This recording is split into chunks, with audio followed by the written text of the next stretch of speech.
Once a week on the program, it's a weekly feature. We crunch, interrogate and analyze some key numbers behind the news stories.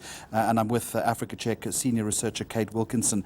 This is the backdrop to what we're going to discuss today. Last year, you might remember, and I do remember reporting this in some detail, there was an international education assessment which said that 78% of South Africans' grade 4 students could not read for meaning. And that obviously created all sorts of debate in that respect. So against that, we're going to look today at reading habits in South Africa. So do we have numbers, first of all, Kate, and good afternoon to you, about how many South Africans actually read for leisure?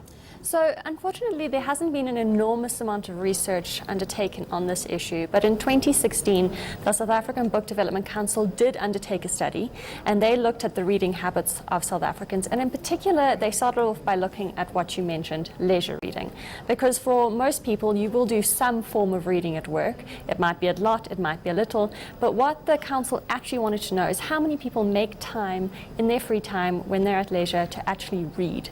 And in this regard, they looked first at books, magazines and newspapers, and they found that 70% of South African adults had ever read for leisure, and the converse of that, which is quite alarming, is that 30% of adults in South Africa have never in their life actually sat down and read a book in their free time. I might argue that sitting down reading a newspaper is not necessarily a leisure activity, but we can do that some other time.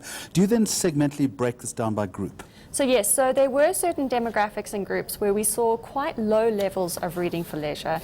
If you look specifically at Black South African women as well as people over the age of 50, we saw that only 39% of people in those groups have ever read for leisure.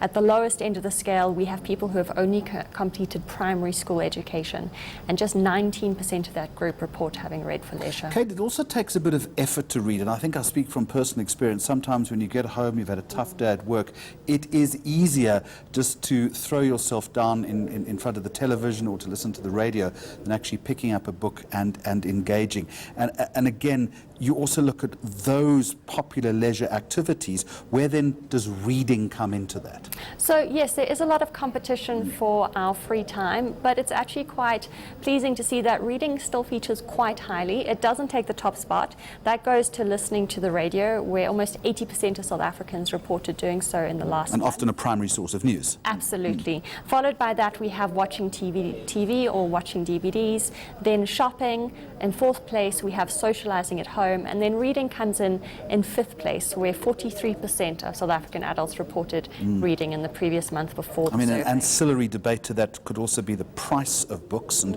whether they should be zero rated. It's a discussion that we've had on this program before. Only 25% of adults actually read books. Would that be higher than maybe previous conventional wisdom has suggested? So yes, so when the survey looked specifically at the reading of books and isolated it from reading newspapers and magazines, they did find that a quarter of South African adults are reading books. And previously we've seen much lower estimates. We've seen government officials and the media pegging this number at 14%. But it's possible that this has come from a misunderstanding of the numbers. The survey also found that 14% of South African adults could be considered bookworms or committed book readers, and this means that they guard against reading and they make time for it.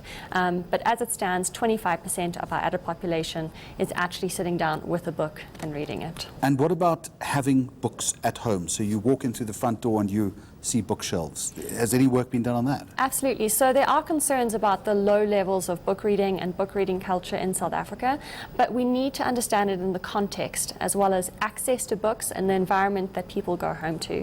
And shockingly, the survey found that the vast majority of South African adults don't have any books at home. That's so that 58% of South African adults who go home to a household where there are 0 books on the shelf. Getting behind the numbers. We'll see you next week. Kate Wilkinson from Africa Check, senior researcher. Thank you very much indeed.